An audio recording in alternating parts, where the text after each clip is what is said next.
Kit account can easily be accessed by using your ClassLink console. Find your teacher Kit account. Teachers have the teacher version, students have the student version. It will prompt you to sign in with Google, or sometimes it will sign you in by itself. Once you're in, the easiest place to go is the teacher display.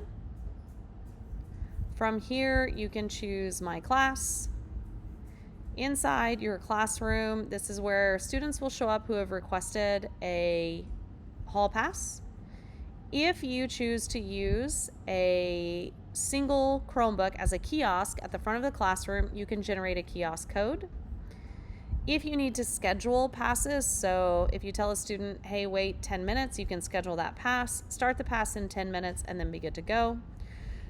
You can also generate an approval PIN code so that if a student asks to use the restroom, you can simply say, yes, put in my PIN, and then the student can put in their PIN, your PIN on their desktop. This is not a secret PIN.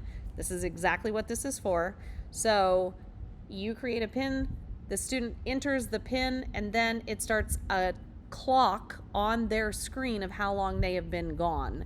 You see that student pop up down here as that they have gone wherever it is that they have said they are going to go. Bathrooms are divided up by east and west hallways, seminar hallway, 7th and 8th grade hallways, girls and boys. It will only allow up to 4 or 5 students in each bathroom at a time, depending on what administration has set the maximum at. It will only allow so many students in the hallways at a time. And we have it set to where we can prevent meetups between certain students who maybe don't need to be together in the hallways for certain reasons. So there is Kit account in a nutshell.